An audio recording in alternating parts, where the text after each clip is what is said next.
नमस्कार, स्वागत है आपका झांसी दर्शन में। जैसा कि आपको मालूम है, इस समय विधानसभा के चुनाव चल रहे हैं और समाजवादी पार्टी के से अधिकृत प्रत्याशी यहाँ पर यशपाल जी यहाँ पर मौजूद हैं। और चूंकि ग्रामीण यहाँ पर काफ़ी संख्या में है वो उपस्थित हैं और आप गांव की हालत देख ही सकते हैं कि कहीं मकान तो यहाँ पर अच्छे दिखाई दे रहे हैं। आइए बात करते हैं चुनाव को लेकर, कुछ इनसे तीखे सवाल, कुछ अच्छे सवाल। यशपाल जी, मैं एक बात कहना चाहता हूँ, अक्सर गाँव का अभी तक विकास नहीं हो पा रहा है, किसी की भी सरकार रही हो, सर्वप्रथम इसके विषय में आप क्या कहेंगे? देखिए, ग्रामीण क्षेत्रों को और पीछे भेजने का काम किया है भारतीय जनता पार्टी की सरकार ने।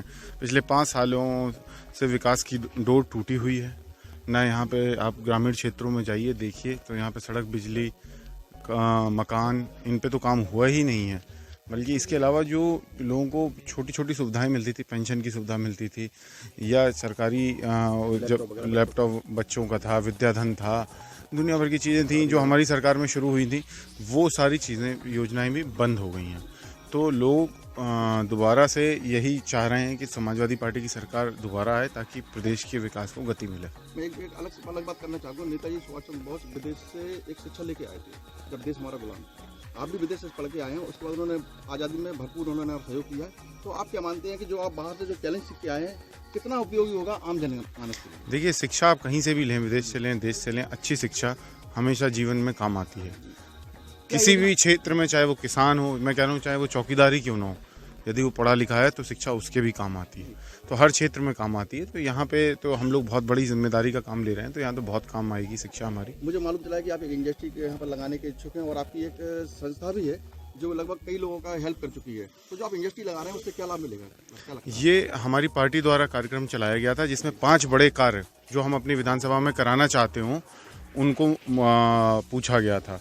तो समाजवादी पार्टी क्योंकि अपना जो आने वाले 5 साल का जो कामों का जो एजेंडा है वो तैयार कर रही है, तो मैंने यहाँ से सलाह दी थी 5 बड़े कार्यों में। एक बड़ा कार्य था कि फूड प्रोसेसिंग इंडस्ट्री यहाँ पे लगे ताकि ग्रामीण क्षेत्रों के लोग फूड प्रोसेसिंग इंडस्ट्री से जुड़ें और जो नए नौजवानों का शहरों की तरफ पलायन हो रहा है वो रुके। क्योंकि जब उनको यहीं पे रोज़गार मिलेगा, यहीं पे काम मिलेगा, यहीं पे अपॉर्चुनिटी मिलेगी, तो कोई भी अपना घर छोड़ के नहीं जाना चाहता।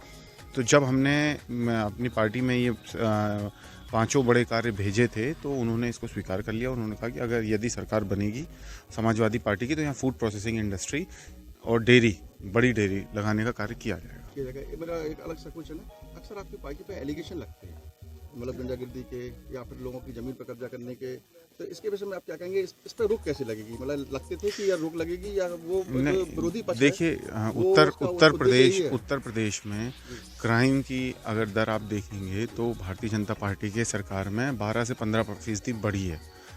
तो क्राइम कोई भी सरकार हो, चाहे समाजवादी पार्टी की हो, चाहे भारतीय जनता पार्टी की सरकार हो, वो करने वाले लोग वही हैं। एक तबका है जो करता है, जो गलत व्यक्ति जिसको गलत कार्य करना है वो किसी भी सरकार में करेगा। वो जब हमारी सरकार होती है तो हमारे यहाँ के से संरक्षण प्राप्त करने की कोशिश करते हैं। आज भारतीय जनता पार्टी की तो वहाँ से प्राप्त करने की कोशिश कर रहे हैं। ऐसे लोगों को चिन्हित किया जाएगा, ऐसे लोगों को फिल्टर करेंगे हम लोग। इस बार अखिलेश यादव जी ने इसीलिए नए नौजवानों को उतारा है और नई सोच के साथ चले हैं कि ऐसे लोगों से हम छुटकारा पाएं और जो हमारी सरकार को बदनाम करने का काम करते हैं। दूसरी एक चीज़ ये है कि भारतीय जनता पार्टी के पास कोई और मुद्दा बचा नहीं है। उन्होंने कोई काम किया होता तो उसको लेके जाते। अब वो एक ही चीज़ बोल सकते हैं जो जिससे लोगों को भ्रमित कर सकते हैं। लेकिन उनके मुख्यमंत्री ने अपने खुद पे लिखे हुए मुकदमे वापस लिए हैं।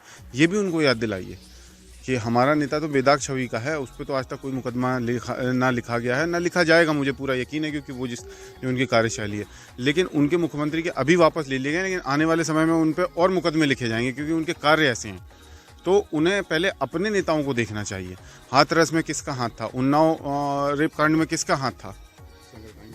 हाँ, तो बहुत सारी चीज़ें, बहुत सारे क्राइम हुए हैं इन 5 सालों में जिनमें भारतीय जनता पार्टी के लोगों का सीधा हाथ था या उकसाने का कार्य किया। अच्छा, थानों में मतलब काफ़ी लोग शिकायत करते हैं, क्योंकि मैं एसएसपी कार्यालय के बाहर खड़ा होता हूँ, तो एफआईआर नहीं लिखी जाती है, तमाम तरह की दिक्कतें आती हैं, फिर बेचारा वो आदमी घर पे ही चला जाता है। इसके विषय में क्या सुधार लाएंगे? क्योंकि सबसे जो जरूरी नहीं, हमारी पार्टी ने शुरू में पिछले उसमें डायल 100 और ऑनलाइन एफआईआर का सिस्टम हमारी पार्टी ने ही शुरू किया था। और हमारे नेता ने अपने कई इंटरव्यू में, और उनका अपना खुद का विजन है कि तकनीक को जितना ज़्यादा हम सरकारी कार्यालयों में जोड़ेंगे, टेक्नोलॉजी का उपयोग करेंगे, उतना ही भ्रष्टाचार कम होगा। तो आने वाले समय में ऑनलाइन FIR दोबारा चालू होगी। जो लोग लिखाना चाहेंगे उनको थाने तक जाने की ज़रूरत नहीं है, ऑनलाइन मोबाइल ऐप के द्वारा FIR लिखी जाएगी।